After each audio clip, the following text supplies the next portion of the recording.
अब आज हम लोग एक नया करंट कह लीजिए या अपने पर्यावरणीय मुद्दों पर जो वैश्विक संस्थान है उसका सीरीज जो अपने पढ़ रहे हैं उसके अंतर्गत हम लोग आज पढ़ने जा रहे हैं United Nations Environment Programme, UNEP programme. इसके बाद कोप पढ़ेंगे। उसके बाद जो है भारत सरकार जो 8 कार्य योजना बनाया था वो पढ़ेंगे। तो उससे क्या होगा, संस्थान वाला गप हो जाएगा। फिर चलेंगे सारे प्रोटोकॉल और ये सब पर जो था वो एक साथ कन्वेंशन। तो आज हम लोग यूएनईपी को देखें। सबसे पहले यूनाइटेड नेशंस कार्यक्रम में ये वाला फोटो देख लीजिए। खुद जो है इन्वायरमेंट की तरह एकदम साफ सुथरा लग रहा है देखने में। अब आइए सबसे पहले कि अगर अभी न भी आपसे पूछे कि आखिर ये यूएनईपी क्यों चर्चा में, वैसे तो हमको आपको पढ़ाना है चैप्टर के अंदर है, लेकिन उसमें भी अगर आज के तारीख में पूछे कि ये क्यों चर्चा में है, तो अभी आगे हम लोग पढ़ेंगे इसके ऑर्गेनाइजेशन को। उसके संगठन में एक है इंटर गवर्नमेंटल डायलॉग कमेटी।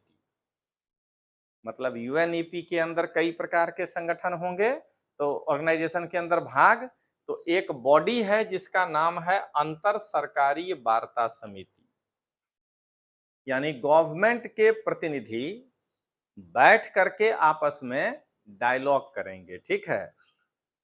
उसका दूसरा सत्र, इसका मतलब ये है कि ये नया बना है, ठीक है ना, क्योंकि ये दूसरा ही सेशन है। तो दूसरा सत्र फ्रांस के पेरिस में आयोजित किया गया है। दरअसल ये 1 महीना पहले का घटना है, अगस्त महीना में ये घटना घटा है। तो इसीलिए हम इसको ऐसा बनाए कि आपको दिखे कि अच्छा करंट इसमें से क्या पूछेगा। तो क्या हुआ, यूएनईपी की अंतर सरकारी वार्ता समिति का दूसरा सत्र फ्रांस के पेरिस में आयोजित किया गया। यही उस सेशन का फोटो है।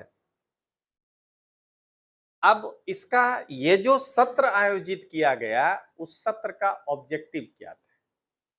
तो जब हम लोग ट्रेडिशनल पढ़ाई पढ़ते हैं तब अपने जानते हैं कि अभी फिलहाल पर्यावरण का अगर कोई सबसे बड़ा शत्रु है तो प्लास्टिक, क्योंकि वो दिखता नहीं है लेकिन वो सबसे ज्यादा परेशान कर रहा है। तो इस सत्र का उद्देश्य यही था कि प्लास्टिक प्रदूषण को समाप्त करने के लिए, जैसे कई प्रदूषण को समाप्त करने के लिए हम लोग वैश्विक समझौता किए, तो वैसे ही प्लास्टिक प्रदूषण को समाप्त करने के लिए वैश्विक समझौते पर वार्ता करने के लिए एक प्लेटफॉर्म प्रदान करना है। यानी अब तीसरा सत्र होगा, तो इसी अगर इनका यूएनएपी का ये जो इंटर गवर्नमेंटल डायलॉग कमिटी है, अगर इसका तीसरा सत्र होगा तो अब यही होगा कि भाई इन्हीं प्रदूषण के बारे में अपने को बातचीत करना है, ठीक है। तो एक प्लास्टिक पर स्पेशल कि उसको कैसे कम किया जाए उस पर बातचीत करने के लिए एक मंच है, और उस मंच का नाम है यूएनईपी का अंतर सरकारी डायलॉग कमेटी, वार्ता समिति। क्लियर हो गया। अब आइए अब यूएनईपी के बारे में हम लोग जाने एक सामान्य परिचय से, क्योंकि हम सभी जानते हैं कि रातों रात कोई न संस्था बना है न बनेगा। तो सबसे पहले 1972 में United Nations conference on the human environment का आयोजन किया गया। सबसे पहले जो है इन्वायरमेंट पर सोचने के लिए 1972 में, हिंदी है मानव पर्यावरण पर संयुक्त राष्ट्र सम्मेलन, United Nations conference on the human environment का आयोजन किया गया। यानी पहली बार ह्यूमन इन्वायरमेंट के बारे में जो है बातचीत करने के लिए एक कॉन्फ्रेंस बुलाया गया। यानी ध्यान रखना है, आप बहुत दिन से पढ़ रहे हैं, 72 एक डेडलाइन। पर्यावरण से रिलेटेड जो भी हो रहा है, जो चैप्टर आप पढ़ते हैं उसमें कांटा जाके 72 पे ही टिकता है। यानी वहां से पर्यावरण खराब हो रहा है, ये लोगों को आंखों से दिखने लगा, ऐसे समझना है। अब आइए, तो ये जो United Nations conference on human environment था, ये सम्मेलन कहाँ आयोजित हुआ? तो 72 वाला ये सम्मेलन स्वीडन के स्टॉकहोम में आयोजित किया गया था। तो आपसे अगर पूछे कि UN conference of human environment का पहला सम्मेलन कहाँ आयोजित किया गया था, तो कहेंगे स्वीडन के स्टॉकहोम में किया गया। अब इसमें हुआ क्या, देख लीजिए, यही रास्ता दिखा रहा है कि इंटर गवर्नमेंटल डायलॉग कमेटी कैसे बनेगा। तो इस सम्मेलन में एक declaration on the human environment, मानव पर्यावरण पर एक घोषणा हुआ कि हमको क्या क्या करना चाहिए, और एक पर्यावरण प्रबंधन निकाय की स्थापना हुई, इन्वायरमेंट मैनेजमेंट बॉडी। कि इसमें यही हुआ कि एक तो ह्यूमन इन्वायरमेंट पे डिक्लेरेशन होगा, वो डिक्लेरेशन हुआ, और दूसरा एक इन्वायरमेंट मैनेजमेंट बॉडी की स्थापना की गई जो कि इन्वायरमेंट को मैनेज करेगा। अब आइए, अब कहा जाता है कि पर्यावरण प्रबंध निकाय को 5 जून 1972 को क्या हुआ, उस बॉडी को यूएन के जनरल असेंबली में एक नया नाम दे दिया, और उसी का नाम है UNEP, United Nations Environment programme.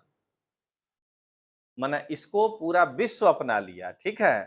तो जब संयुक्त राष्ट्र संघ की महासभा की बैठक 1972 में हुई, तो ये देखिए, तो ये जो चर्चा हुआ था कि एक इन्वायरमेंट मैनेजमेंट बॉडी की स्थापना हो, तो उसी बॉडी का नाम रख दिया गया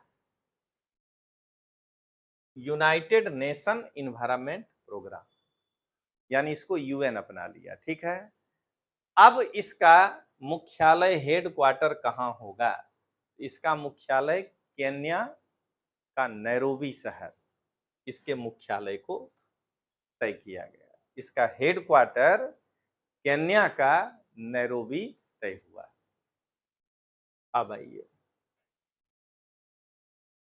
अब जाने यूएनईपी का ऑर्गेनाइजेशन क्या है, संगठन। तो सबसे पहले इसमें एक एग्जीक्यूटिव डायरेक्टर होते हैं। तो इस संगठन का एक पद हुआ एग्जीक्यूटिव डायरेक्टर। ये कौन होता है, तो ये यूएनईपी का, यूनाइटेड नेशन इन्वायरमेंट प्रोग्राम का हेड होता है। इसका सिलेक्शन कैसे होगा, तो यूएनओ के जनरल असेंबली में वोटिंग होगी, 194 कंट्री में जो 2/3 लोग चुनेंगे जिसका नाम, वह व्यक्ति इस एग्जीक्यूटिव डायरेक्टर के पद पर होगा।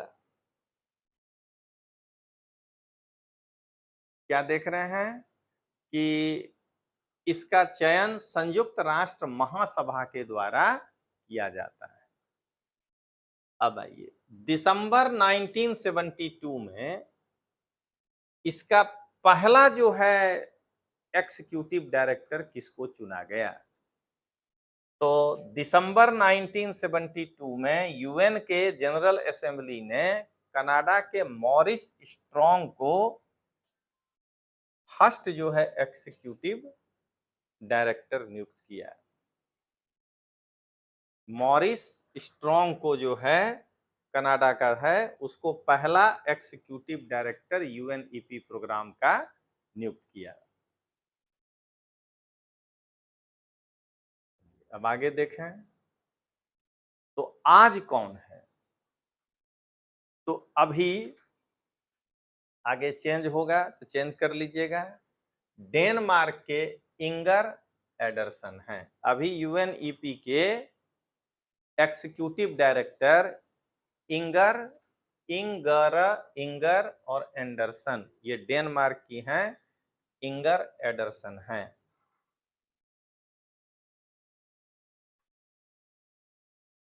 अब आगे दूसरा बॉडी है जिसका नाम है इन्वायरमेंटल असेंबली, पर्यावरण सभा। ये हेड होने से क्या होगा, जब निर्णय बहुमत पे लिए जाएंगे तो फिर यही गवर्न करेगा।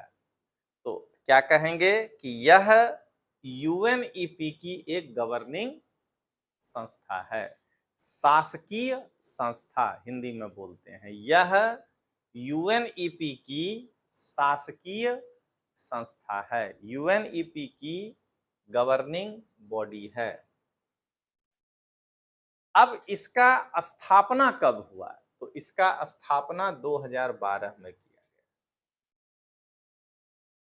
आज यह संस्था कितना इंपॉर्टेंट है ये समझिएगा कि इसमें 193 सदस्य हैं। ये प्रिंटिंग मिस्टेक हो गया, इसके 193 सदस्य हैं। अब यूएनईपी का जो ये पर्यावरण सभा है, ये प्रत्येक 2 साल पर इसकी बैठक होती है।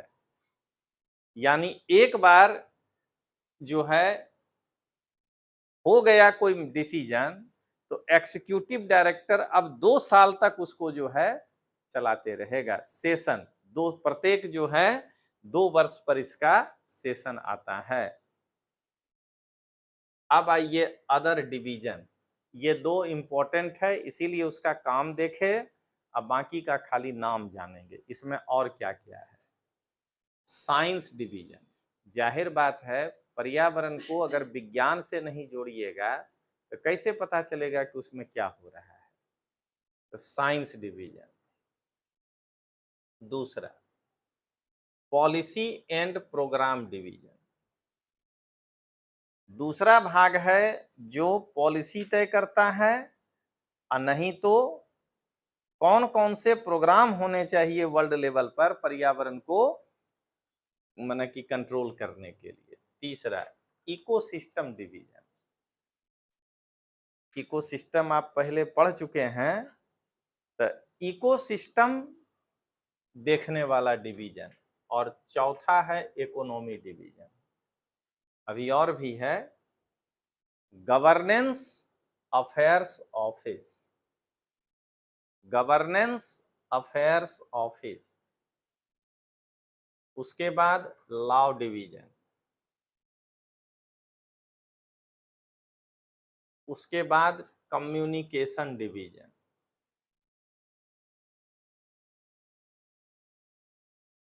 और अंत में है कॉरपोरेट सर्विस, कॉरपोरेट सर्विस।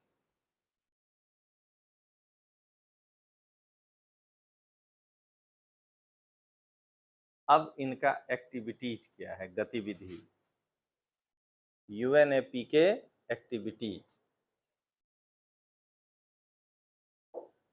तो अंतर सरकारी डायलॉग कमेटी क्यों, क्योंकि सरकारी संस्थाओं को शामिल करना है। तो पहला गतिविधि यही है कि यह जलवायु परिवर्तन को रोकने के लिए सरकारी संस्थाओं को शामिल किया है। पहला, यह जलवायु परिवर्तन को रोकने के लिए सरकारी संस्थाओं को शामिल किया है, गवर्नमेंट इंस्टीट्यूशंस को शामिल किया है। दूसरा, मानव स्वास्थ्य पर आपात स्थिति या प्राकृतिक आपदाओं को कम करने और भविष्य की आपदाओं के लिए तैयारी करने का प्रयास किया है। माने ह्यूमन का जो हेल्थ है उसके ऊपर किसी भी प्रकार का इमरजेंसी जो है पोजीशन या नेचुरल कैलिमिटी को कम करना या फ्यूचर के जो हैं डिजास्टर के लिए तैयारी करने का ये प्रयास किया है। मतलब कि मनुष्य के स्वास्थ्य पर अचानक आपात स्थिति अगर आ जाए या कोई सूखा, बाढ़ जैसे अभी मोरक्को में हो गया, वैसी स्थिति आ जाए और भविष्य में अगर कोई आपदा आ सकता है, उसके लिए तैयारी एक डिजास्टर से जो अनुभव लिए, उस पर अगले डिजास्टर की तैयारी करिए। जैसे आप देखें कि द्वारका में जो अभी थोड़े दिन पहले आया था चक्रवात, तो क्यों सबसे कम माने जान माल का खतरा हुआ? खतरा तो होगा ही। इतने बार जो है अपने यहाँ चक्रवात आ चुका है, अपने यहाँ मतलब गुजरात ने, भारत में उड़ीसा सबसे ज्यादा खतरनाक है, पढ़ा चुके हैं। तो हम इतनी तैयारी कर चुके हैं कि अगर अपने को अब 2-2.5 दिन का समय मिल जाता है, तैयारी तो पहला यही है, ये सैटेलाइट से समझ लें 2 दिन पहले ही कि नहीं ये बवंडर घुस जाएगा यहाँ पे, उसका दिशा तय कर लें, तो हम वहां पर पहले से डिजास्टर का मैनेजमेंट करके रखेंगे, जिससे क्या होगा कि भविष्य में कोई भी जो है हम उसके लिए तैयार होंगे। जैसे एक सबसे बड़ा उदाहरण देखिएगा, एकदम समुद्र के किनारे जो टीना वाला घर था, उसका सरकार बाद में फिर से टीना लगाया, जिसका छत टीना का था, टीन वाला, सब पहले उतरवा दिए। क्योंकि हम फिजिक्स में पढ़ते हैं कि मकान का सबसे पहले टीना वाला छतें उड़ता है। क्यों? क्योंकि अंदर का दबाव कम है, बाहर का दबाव ज्यादा। जैसे आप ऐसे धक्का देके किताब हटा देंगे, 10 किताब के ऊपर रखा हुआ हो ऊपर वाला को, वैसे ही समझना है कि वो टीना उड़ा देगा। अब वो किसके गर्दन में लगेगा, कहाँ आप जो है बचाव केंद्र रखे हैं उसी पे गिर जाएगा। तो पहला डिजास्टर क्या करना है कि उसको दोबारा बना देंगे, कितना खर्च आएगा, गरीब का घर है वो टीना, उसको पहले उतार देंगे। क्या देख रहे हैं, यही कह रहा है कि इसकी तैयारी का प्रस्ताव। इसने पारिस्थितिकी तंत्र प्रबंधन को विकसित किया, इकोलॉजिकल सिस्टम मैनेजमेंट को डेवलप किया है।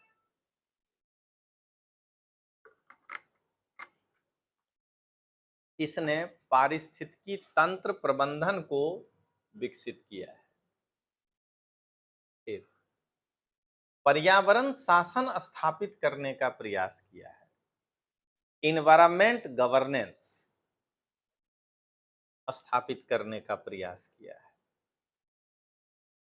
और पर्यावरण के क्षेत्र में उल्लेखनीय योगदान देने के लिए इसने कई जो है कार्यक्रम चलाया, जिससे कि लोग करें 500 roll of honour, Champions of the Earth, Young Champions of the Earth, ऐसा पुरस्कार देता है। ठीक है, तो क्या होगा उससे कि कई संस्था या लोग जो है वो सामने आकर के और इस कार्यक्रम में जुड़ेंगे पर्यावरण से रिलेटेड। तो ये जो है global 500 roll of honour, Champions of the Earth, Young Champions of the Earth नामक पुरस्कार का कार्यक्रम चलाया। अब देखें इसकी उपलब्धियां क्या है। अब यही मॉन्ट्रियल प्रोटोकॉल कैसे पढ़ें, अचीवमेंट, यूएनईपी प्रोग्राम जो है जो चल रहा है, तो उस यूएनईपी प्रोग्राम के अचीवमेंट क्या हैं। तो पहला है अचीवमेंट मॉन्ट्रियल प्रोटोकॉल 1987, दूसरा मीनामाटा कन्वेंशन 2017, मीनामाटा कन्वेंशन 2017,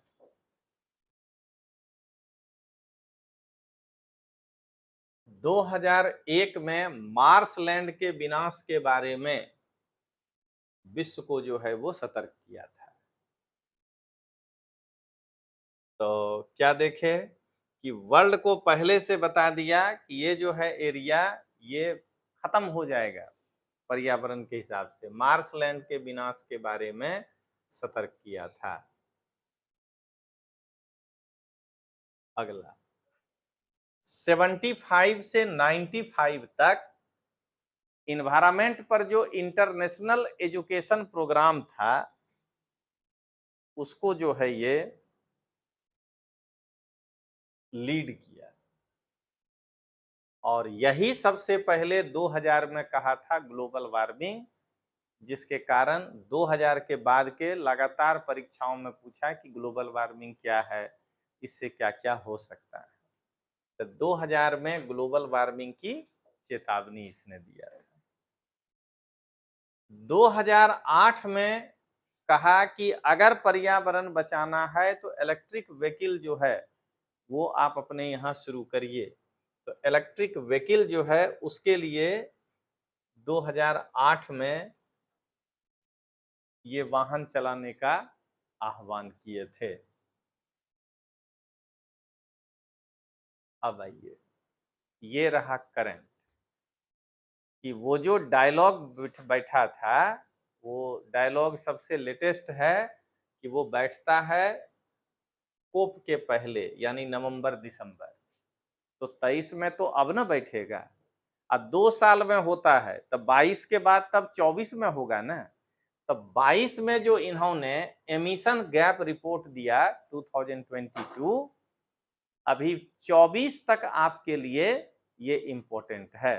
यानी अगला साल दिसंबर में जब इसका तीसरा सत्र बैठेगा, उसमें जब वो कुछ नया देगा तो वहां पर आपको जो है नया करना है। पहला देखिए क्या कहता है, कोप 27 से पहले यूएनईपी ने उत्सर्जन gas report the closing window climate crisis calls for rapid transformation of society के नाम से ये रिपोर्ट दिया है। उस रिपोर्ट का नाम है the closing window climate crisis calls for rapid transformation of society. कह रहा है कि क्लाइमेट क्राइसिस पर अगर दरवाजा आज बंद कर लिए, जिससे क्लाइमेट में क्राइसिस आ रहा है, तो तैयार रहिएगा कि सोसाइटी में रैपिड ट्रांसफॉर्मेशन हो जाएगा। यहाँ सोसाइटी मतलब इंसान का सोसाइटी ने, कि पूरे पृथ्वी पर, ठीक है, उस पर जो है इसने रिपोर्ट दिया है। ये यूएनईपी का 13वां संस्करण है। ये जो रिपोर्ट है ये 13th एडिशन है।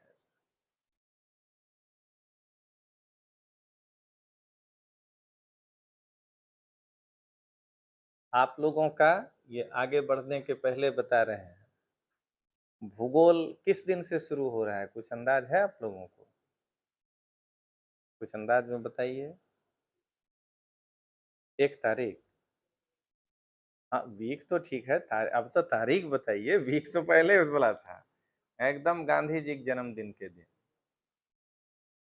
देखिए आज जो लेकर के आ रहे हैं शाम को, उसमें ये ऐड है कि ज्योग्राफी न्यू बैच 2-10, 3-10, 4-10, नून बैच 3 से 5 फ्री डेमो लेक्चर, आजकल सब ने देना पड़ता है।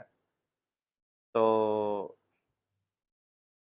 ये जो है 2 तारीख से आपका, अब ज्योग्राफी जब तक चले, वैसे ही जैसे पर्यावरण 2-2.5 महीना चला, तो 3 महीना पक्का फिक्स रखना है कि वो पूरा ज्योग्राफी फिजिकल इंडिया दोनों मिला करके आपको तैयार होना है।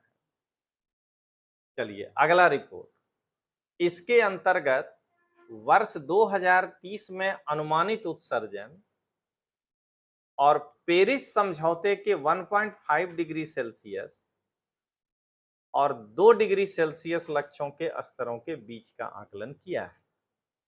मतलब कि पेरिस समझौता में यह कहा गया था कि अगर हम लोग इन सब चीजों को करें, समझौते में जो जो है बताएंगे, तो टेम्परेचर 1.5 डिग्री सेल्सियस पर जाएगा। लेकिन लग रहा है कि ये 2 डिग्री तक जाएगा, ये है गैप। समझ रहे हैं, 0.5 का गैप चल रहा है। यानी अब अगले जो है 7 वर्षों में आप इसको कैसे कम करेंगे, ये अब आप सब देश वाले लोग समझ लीजिए। अब आइए निष्कर्ष क्या निकला है। ये तो एक केन रिपोर्ट हुआ, गैप कितना रहेगा। निष्कर्ष कहता है कि जो, भाई हम ये नहीं कहेंगे कटौती करिए, जो 7 शीर्ष उत्पादक देश हैं, कौन कौन? चीन सबसे ज्यादा, European union, Bharat, Indonesia, Brazil, रूस और यूएसए। ये 2020 में 55%, मैंने ट्रांसपोर्टेशन जो पूरे विश्व में हो रहा है, तो ट्रांसपोर्टेशन से जो कार्बन एमिशन हो रहा है उसका 55% तो यही 7 देश मिल करके उत्सर्जन कर रहा है। तो इसका मतलब वो एक तरह से वो हमारे वाले भाषा में कि चेतावनी दे रहा है, नहीं वही बोला कि भाई संभल जाइए। यही 7 देश को जो है हम समझा रहे हैं कि आप अपने उत्सर्जन में कटौती करिए, नहीं तो आपके कारण 2030 में ये हाल होने जा रहा है। दूसरा कहता है कि G20 कितना करंट पर करंट हो गया।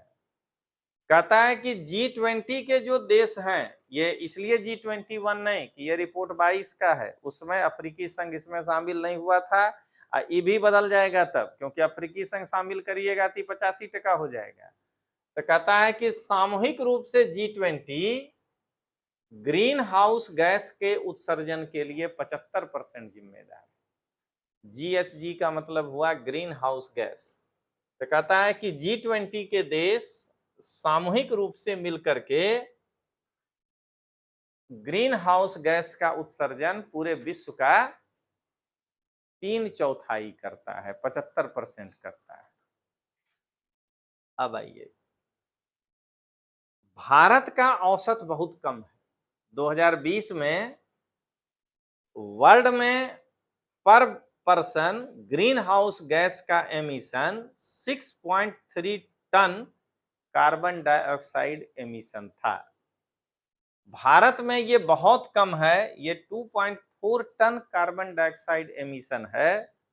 खाली 140 करोड़ से गुना कर दीजिए, आइडिया लग जाएगा कि इतना कम होने के बावजूद भी टोटल कितना हो जाएगा। मतलब जब ये इतना कम है तब हम सिर्फ 7 देश में क्यों आ रहे हैं? क्योंकि आबादी हमारा जो है वो, इससे एक और चीज निकल कर सामने आ रहा है कि ग्रीन हाउस गैस के उत्सर्जन में भी भारत में इंक्लूजन नहीं है, समावेशन। इसका मतलब कि कुछ लोग बहुत ज्यादा उत्सर्जन कर रहा है, जो अपने घर में भी एसी लगा के रखा है, ऑफिस में भी लगा के रखा है, कार मोटर भी एकदम ठंडों के मौसम में एसी चला चलता ही बोल के एक ने कांच जो है वो धुंधला हो जाता है। तो जरा सोचिएगा कि सबसे ज्यादा कौन कर रहा होगा? जिसके पास सबसे ज्यादा फैक्ट्री है। तो इसीलिए प्रति व्यक्ति तो नीचे हैं, लेकिन आबादी के कारण ज्यादा है, लेकिन इंक्लूजन नहीं। अब जितना बात आप भूगोल में बोल सकते हैं यहां सब बोल दीजिए। क्षेत्रवार जो है असमानता है।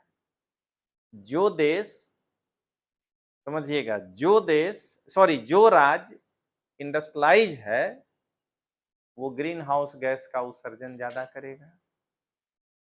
एगो और करेगा, देखिए अभी खुशी नाराज हो जाएगी वो नाम बोल रहे। जो देश धान का उत्पादन करता है, धान से भी मीथेन गैस निकलता है। तो धान का जो उत्पादन जो राज्य कर रहा है, देश ने स्टेट यानी पश्चिम बंगाल, बिहार, ये सब, वहां भी एमिशन हो रहा है ग्रीन हाउस गैस का। और अभी एक और, आज जो राज्य रोमिनेंट पशु को रख रहा है ज्यादा, रूमिनेंट पशु को जो जुगाली कर रहा है, जुगाली करने में डकार में जो उससे मीथेन गैस निकल रहा है, तो वो इलाका में भी ग्रीन हाउस गैस उतने उत्सर्जित हो रहा है अगर वहां पशुओं की संख्या बहुत ज्यादा है। तो क्या देख रहे हैं कि यहाँ अलग अलग प्रकार से अलग अलग क्षेत्रों में भारत में ग्रीन हाउस गैस के इमिशन में असमानता है। देख रहे हैं ये चीज। अब आइए, इंटर गवर्नमेंटल डायलॉग कमिटी जो चर्चा में रहा, जरा उसके बारे में तो 2 लाइन जाने कि वो है क्या। तो हेडिंग दीजिए, अंतर सरकारी वार्ता समिति। तब पहला पॉइंट। इसका दूसरा सत्र हाल में पेरिस के फ्रांस में हुआ था और पहला सत्र 2022 में उरुग्वे में संपन्न हुआ। हाल का मतलब अभी 2023 में हुआ है दूसरा सत्र। पहला सेशन जो है वो 2022 में हुआ था। शब्द पकड़िएगा, यूएनईपी में, अभी आपको पीछे ले चलते हैं, ये देखिए, हमको पता है कि आप कहां से कंफ्यूज हो रहे हैं। यूएनईपी में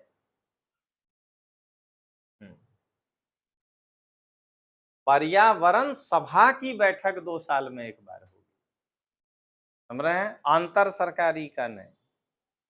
ये तो इन्वायरमेंटल सभा है, यानी एक तरह का पार्लियामेंट है, संसद है, तो संसद तो साल में 3 बार बैठता ही है, तो ये भी 2 साल में एक बार बैठता है। लेकिन ये जो इसकी ये इंटर गवर्नमेंटल संस्था है, ये तो हर एक साल बैठती है ये वाला। तो इसका 22 में पहला सत्र हुआ उरुग्वे में, इसका गठन हुआ था और अगस्त के आसपास है 2023 में ये अभी फ्रांस के पेरिस में हुआ है। अब आइए दूसरे सत्र का उद्देश्य, बस अभी जो लिखे हैं वही, प्लास्टिक प्रदूषण को समाप्त करने के लिए वैश्विक समझौते पर एक मंच प्रदान करना। अब आइए दूसरे सत्र की मुख्य विशेषता क्या थी, ये हमारा करंट है। तो important characteristics of second session, प्रक्रिया नियमों को अपनाना, मतलब प्लास्टिक प्रदूषण को खत्म करना चाहिए, ये हम सब बोल रहे हैं, लेकिन 90% ध्यान रखिएगा कि व्यवस्था बनाइएगा तभी जाकर के कोई बात होगा। जैसे आप नीचे उतरिए बोयरा में, ई वाला लिफ्ट के सामने आइए, तो हमेशा देखिएगा कि लिफ्ट के पास एगो कार होता है, जबकि वहां 3 कार रखा जा सकता है।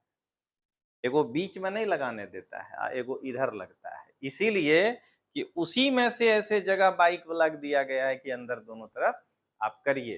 तो अगर ये व्यवस्था बन गया है तो कोई नया आदमी ही वहां गाड़ी लगाएगा, नहीं तो सबको पता है कि हमको कार यहाँ नहीं लगाना है। ठीक है, तो क्या देख रहे हैं आप, यही कि प्रोसेस क्या होगा, जो नियम आप बनाना चाहते हैं उसको अपनाया। बातचीत के लिए आधार तैयार करने के लिए एक ad hoc open ended working group, ad hoc का मतलब अस्थाई, समय समय पर एक वर्किंग ग्रुप एंड एक ओपन एंडेड वर्किंग ग्रुप बनाए हैं जिसका अंत ही नहीं होगा, यानी उसमें हर देश जब चाहे नए आदमी को ले आएगा, लेकिन वो एडहॉक होगा, कुछ समय के बाद वो बदल जाएगा। भारत भी जो है, भारत ने इसमें एक ही चीज कहा, बहुमत नहीं, ये इन्वायरमेंट की बात है, आम सहमति, यानी 193 के 193 देश को जो है इसमें वोटिंग करना चाहिए जब हम किसी मुद्दे पे हैं, तो हम कहेंगे, ताकि क्या हो कि ये आम सहमति वाला जो है बिल माना जाए, यही समझा जाए कि पूरा देश एक साथ जो है वो तैयार है। अब आइए ये एक आपको अलग से आज तैयार करके दे देते हैं, भाग्यलक्ष्मी को भी थोड़ा इजी रहेगा। डे ने ईयर, पर्यावरण से रिलेटेड जितना भी ईयर 2007 से अभी तक मनाया गया है, अब 62 का थोड़े परीक्षा में कभी पूछता है, वो कोई साल लोकप्रिय होगा तो पूछेगा। तो 2007 था अपना डॉल्फिन का अंतरराष्ट्रीय वर्ष, इंटरनेशनल ईयर ऑफ डॉल्फिन। 2010 था अपना इंटरनेशनल ईयर ऑफ बायोडाइवर्सिटी, अंतरराष्ट्रीय जैव विविधता वर्ष।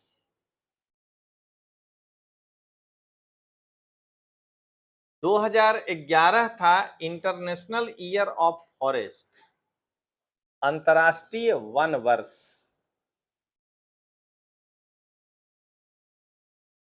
2012 था international year of sustainable energy for all, सभी के लिए सतत ऊर्जा का अंतर्राष्ट्रीय वर्ष, ये था 2012। 2013 international year of water cooperation, अंतर्राष्ट्रीय जल सहयोग वर्ष। International year of water cooperation, अंतर्राष्ट्रीय जल सहयोग वर्ष। और 14 है पारिवारिक खेती का अंतर्राष्ट्रीय वर्ष, international year of family farming.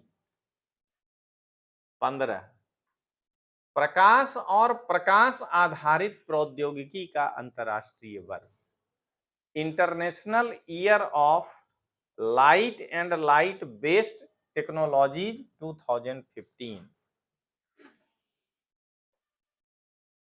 International year of light and light based technologies 2015, प्रकाश और प्रकाश आधारित प्रौद्योगिकी का अंतर्राष्ट्रीय वर्ष। 16 इंटरनेशनल ईयर ऑफ पल्सेस, अंतर्राष्ट्रीय दलहन दिवस। कठोर बोलते हैं ना आप लोग गुजराती में, तो कठोर वर्ष। ठीक है, देखिए इसमें एगो हमको बार बार शंका होता है, हन जो पीछे लगा तो उसको आप लोग बिया लगाते हैं, तिलहन हम लोग बोलते हैं तो आप कहे तेली बिया, तो इसको दाली बिया कहना चाहिए था है कि नहीं। तो चलिए आगे देखें।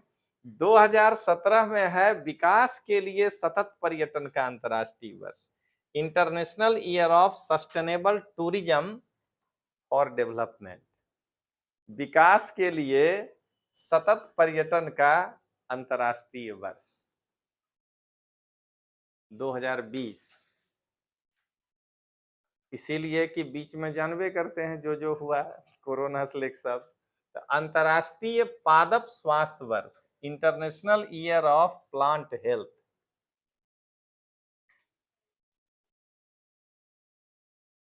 2021 फलों और सब्जियों का अंतर्राष्ट्रीय वर्ष, international year of fruits and vegetables.